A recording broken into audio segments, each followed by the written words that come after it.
Augan, Guers, Monteneuf, Port-Carreau, Rémignac, Saint-Malo-de-Baignan. 6 communes qui se sont regroupées pour former la communauté de communes du Pays de Guers. Un territoire dynamique de 11 000 habitants, situé aux portes du Morbihan, à mi-chemin entre Rennes et Vannes. Un pays accueillant que nous vous proposons de découvrir tout au long de cette année 2012.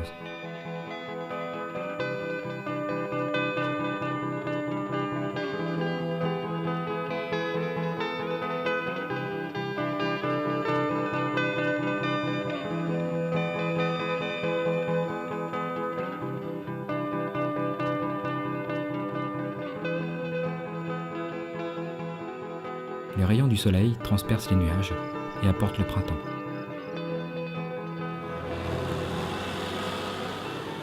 Le parc d'activités du Valcoric, en bordure de la Nationale 24, va s'agrandir.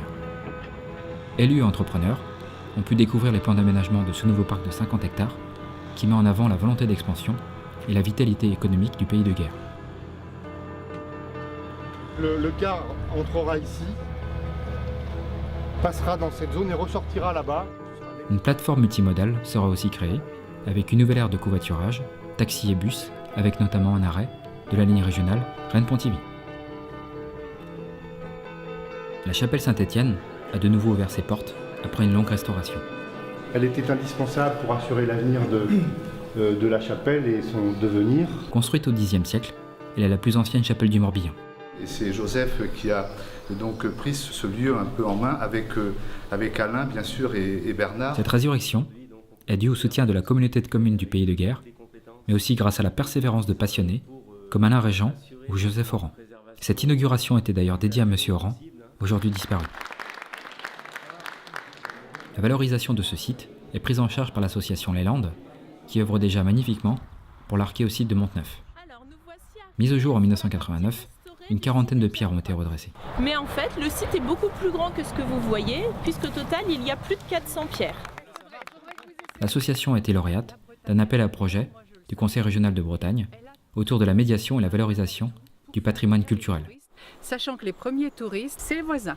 Elle a mis en place un projet pédagogique sur la fabrication d'un menhir avec les techniques découvertes par les archéologues pendant les fouilles du site des Pierres Droites. Donc c'est véritablement le public qui est acteur de la découverte, à la fois parce qu'il pratique, mais aussi parce que c'est à lui de faire ses propres propositions. On est dans la logique participative. Donc les gens ils viennent là pour faire leurs instruments de musique, pour voir comment on faisait à manger à l'époque, pour faire leur feu, pour déplacer eux-mêmes les menhirs, enfin faire les choses. Voilà, c'est là le principe, fête de la préhistoire. 2012 a été une année électorale importante avec les élections présidentielles et les législatives. Près de 7000 citoyens du Pays de Guers étaient invités à se rendre aux urnes. Le taux de participation était comme souvent très élevé, avec 86% pour les présidentielles et près de 65% pour les législatives. Le scrutin est clos. Des résultats à chaque fois supérieurs à la moyenne nationale et qui soulignent le civisme de la population.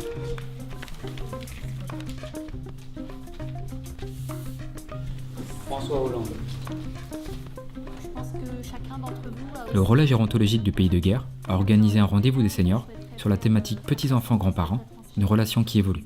J'ai ma petite fille qui a 41 ans. Moi, quand elle avait quelque chose, c'était à moi. Elle ne demandait pas à ses parents. Elle sert de tampon. Des ateliers de discussion étaient proposés aux participants en présence de professionnels et d'élus. C'est-à-dire s'il y a en effet une appréhension ou une crainte, la relation petits-enfants-grands-parents ne sera pas la même. Et puis toutes les valeurs de l'être humain, c'est-à-dire essayer de leur dire, ben voilà, il y a des choses qui se font, des choses qui ne sont pas. Ce qui a de plus de poids dans la transmission des valeurs, c'est l'histoire de la famille, de pouvoir transmettre les mêmes valeurs d'une génération à l'autre. Les journées de la petite enfance existent depuis 4 ans. On les a créées au moment où les maisons de l'enfance ont été créées elles-mêmes et ont rassemblé tous les services autour de la petite enfance dans un seul lieu.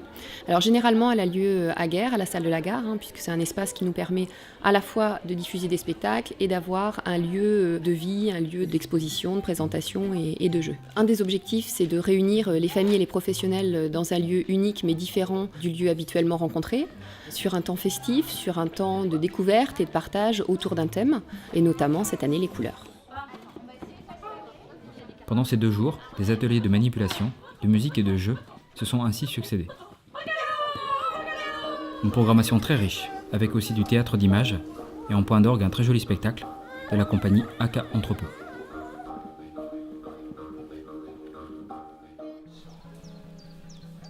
L'association Les Landes a fêté ses 10 ans. Cet anniversaire a été l'occasion pour le public de découvrir la diversité de ses actions. J'ai parlé de FOSMI, le FOSMI pour ceux qui n'étaient pas là. Composée de bénévoles et de professionnels, elle œuvre pour la sensibilisation et l'éducation à l'environnement. En veux-tu plein ton chapeau ou plein ton seau? La valorisation de la nature et de son patrimoine sont les fers de lance de cette association, avec un objectif de développement durable pour les hommes d'aujourd'hui et de demain. Tu vas appuyer très très fort à l'endroit où il y a la plaque. Vas-y, appuie. Super. Monsieur Jean-François Savy, préfet du Morbihan, est venu rendre visite au pays de guerre. Et on est en phase d'acquisition, on a pris la compétence. Une réunion de travail avec des membres du bureau de la communauté de communes a d'abord eu lieu à l'hôtel communautaire. Le préfet a ensuite rencontré des chefs d'entreprise sur le parc d'activités du Valcoric. Je dis que vous êtes quand même, par rapport à d'autres endroits, un bassin relativement privilégié pour ça, par d'autres endroits qui sont beaucoup plus fermés. Un débat riche et animé pour évoquer les perspectives plutôt encourageantes de développement économique dans notre région. Le pays de guerre se met à l'heure d'été, une époque propice à la culture et à la fête. Avec la fête du cheval, musique et tradition, on a l'impression de retourner quelques décennies en arrière. En se promenant dans les allées de la ferme du Vauvert, on peut assister à la plupart des travaux agricoles tels qu'ils étaient pratiqués par nos ancêtres. 400 bénévoles provenant de tout le canton, mais aussi de Maure-de-Bretagne et de Comblessac, participent à cette fête qui attire plus de 6000 spectateurs. Fenaison, labour, avec un tracteur ou des chevaux, on ne peut qu'admirer ces techniques ingénieuses, mais aussi l'effort consenti et la précision du geste. Au fil des années, cette fête est devenue incontournable, et la mémoire de ce pays, si fier de ses origines agricoles. Le Festival de l'accordéon, donc c'est un grand rassemblement d'accordéonistes sur la commune d'Augan. On fête la 26e édition cette année. Alors pour l'occasion, en fait, on a dressé 7 podiums sur la prairie et chaque musicien a 2 passages de 10 minutes de programmés dans l'après-midi. 160 musiciens de tous âges, du débutant au plus confirmé, venant de toute la Bretagne, mais aussi parfois d'autres régions, se retrouvent ainsi chaque année avec le même amour de l'accordéon.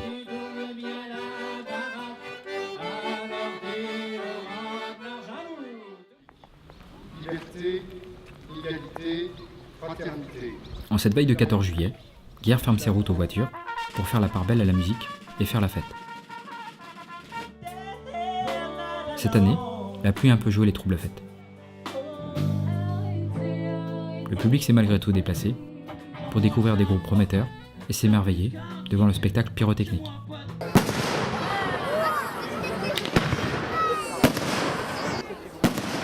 Le feu d'artifice de Saint-Malo-de-Baignan est aussi très impressionnant et le bal qui suit est toujours très sympathique. Les écoles militaires de Saint-Cyr-Couët-Quidan sont implantées au cœur du pays de guerre. Elles apportent prestige, notoriété et dynamisme à tout le territoire.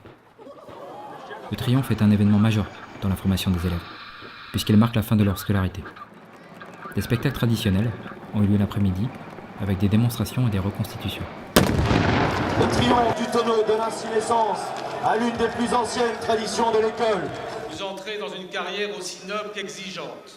La cérémonie du soir était marquée par la présence du ministre de la Défense, M. Le Drian, et du chef d'état-major des armées de terre.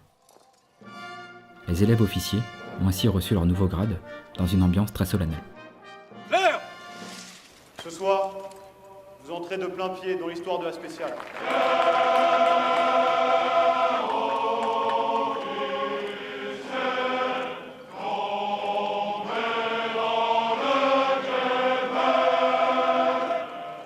Pendant les vacances scolaires, l'Office de tourisme de guerre nous propose un rendez-vous hebdomadaire avec les mardis de la gare.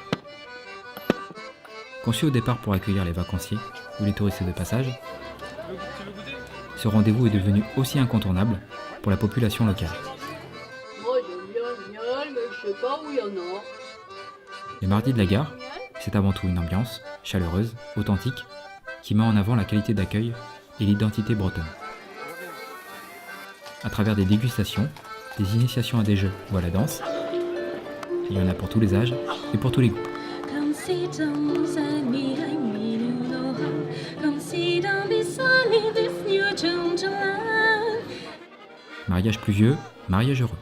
L'expression était parfaite pour cette nouvelle édition des Noces bretonnes de Gand. Cette fête est l'une des plus anciennes de la région. Pendant une journée, le village est transporté un siècle en arrière, avec la reconstitution d'un mariage tel qu'il était organisé autrefois. La mariée est toujours la nouvelle reine de Gand. C'est elle qui à son tour choisit son époux. Évidemment, tout est fictif, mais il y a 20 ans, les mariés du jour ne se sont plus quittés par la suite. Chaque année, près de 20 000 motards provenant de toute la France participent au pèlerinage de la Madone des motards de Port-Carreau. Depuis 30 ans, ce pardon breton qui allie si harmonieusement le religieux et le monde de la moto a pris une ampleur considérable.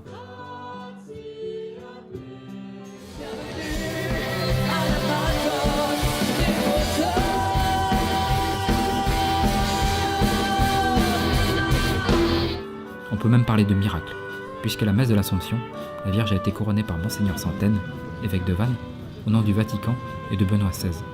Une première de le Morbihan depuis 1951. Après la bénédiction de leur bécane, les motards défilent dans tout le canton lors d'une balade de 50 km qui cette année s'est achevée dans les rues de Guer.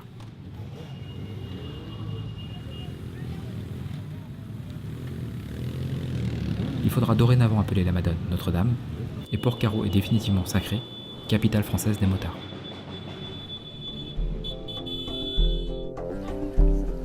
Un dimanche paisible à la base nautique de Saint-Malo-de-Baignon. Vacanciers et locaux profitent des éclaircies du soleil en se promenant au bord de l'eau. Le sentier des sculptures, ou comment transposer l'art dans la nature. 29 sculptures originales, insolites et uniques, qui font de ce sentier long d'1 kilomètre une œuvre à lui tout seul.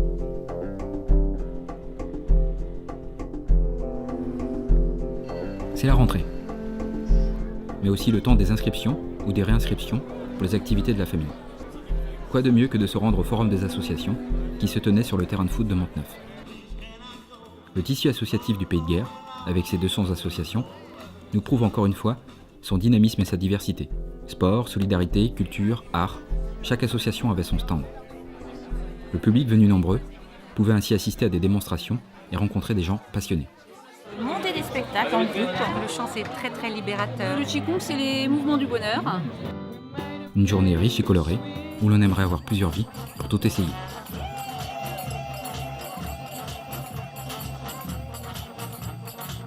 La Semaine nationale des retraités et des personnes âgées, appelée Semaine bleue, a eu lieu au mois d'octobre.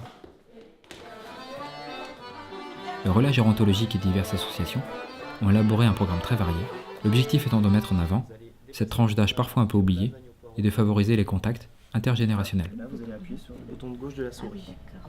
Le foyer logement et la maison de retraite de Guer ont été particulièrement actifs. Ainsi, ils ont pu participer à des ateliers de musique, de couture, de gymnastique et bien sûr de cuisine, la semaine du goût ayant lieu au même moment. Cette semaine-là, les multi-accueils de Guer et de Gand ont axé leur activité sur cette thématique.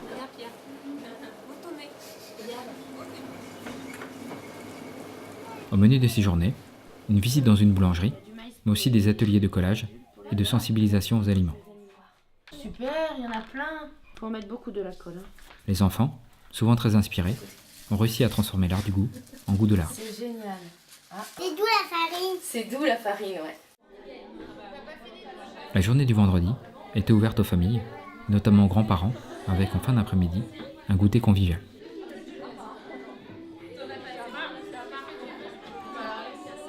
La visite de 2 retraités du foyer logement a bouclé magnifiquement cette semaine basée sur l'échange. C'est l'automne. Déléguée par le Conseil général du Morbihan, la communauté de communes est l'organisateur secondaire des transports scolaires. Une journée sécurité est organisée dans les collèges en partenariat avec le transporteur. C'est une action qui est menée donc régulièrement depuis déjà un certain nombre d'années. On intervient donc sur les 6e donc des collèges de la commune. On voulait parler aussi de la sécurité dans le car et autour du car, et tout particulièrement à la montée pour éviter les bousculades et à descendre. On insiste aussi sur le fait qu'ils mettent leur ceinture, donc c'est très important. Et le soir, les élèves qui doivent traverser la route pour rejoindre leur domicile. Chaque jour, 800 élèves utilisent le bus pour se rendre à l'école. Dans le cadre d'un voyage d'études sur les parcs d'activités et les politiques de développement durable, des élus du Lot-et-Garonne sont venus observer les installations du Pays de Guerre. C'est l'ancienne partie qui a été créée en 1994 au moment de l'ouverture de la 4 voies. Pour améliorer leur image et leur attractivité, d'autres régions aimeraient s'inspirer du label Bretagne Calipark, qui réussit à associer activité économique et espace naturel. Afin de favoriser les contacts interentreprises, le CEDRE, le Cercle des entrepreneurs du Pays de Guerre, organise régulièrement des rencontres avec des intervenants et des soirées conviviales.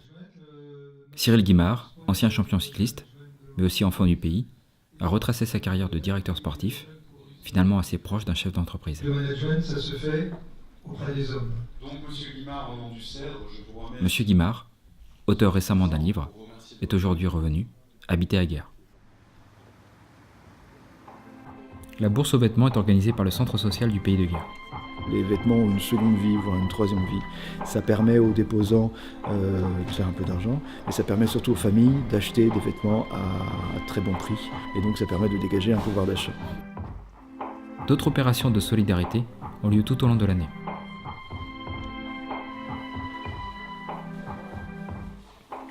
Don du sang, collecte alimentaire, téléthon, ces actions mobilisent de nombreux bénévoles, tous très impliqués. Le conseil communautaire du Pays de Guerre s'est réuni tous les trimestres. Les 25 délégués qu'il comprend sont élus par les conseils municipaux des communes membres. Il est chargé de gérer, par ses délibérations, les affaires de l'intercommunalité. M. Paul Molac, député du Morbihan, était présent à cette dernière réunion de l'année. Un débat sur la décentralisation et le regroupement territorial était à l'ordre du jour. La communauté de communes, qui va s'agrandir, et porter son nombre à 7, avec l'adhésion de Baignan d'ici 2014. Le Pays de Guerre en hiver, au crépuscule de 2012. Un pays où il fait bon vivre, en perpétuel développement, avec une population dynamique et fière de son territoire. Au Gand, Guerre, Monteneuf, Port-Carreau, Rémignac, Saint-Malo-de-Baignan, ces communes, chacune avec leur propre histoire, ont su créer en se réunissant une identité collective. Le Pays de Guerre, qui allie la modernité et la qualité de vie d'un territoire à la campagne, a de beaux jours devant lui.